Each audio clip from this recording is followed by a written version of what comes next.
Very portable, you just insert it right onto it. It's very easy and very efficient. My name is Sarthak. I'm currently a medical student in Australia, and I have some background in registered nursing, which I've been working for the last 4 years.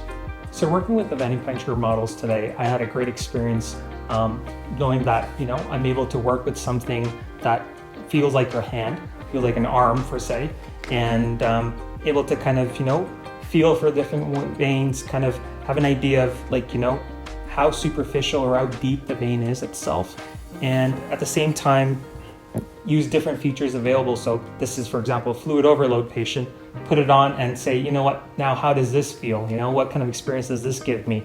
And then have someone else, maybe a person of a darker color, and see, sometimes veins are harder to find, and kind of have an understanding of, hey, okay, now I'm kind of, more of a feeling sensation than more a visual, and kind of then go and try my different IV cannulations itself. So overall, I had a fun time working with different models, different options, again, very portable.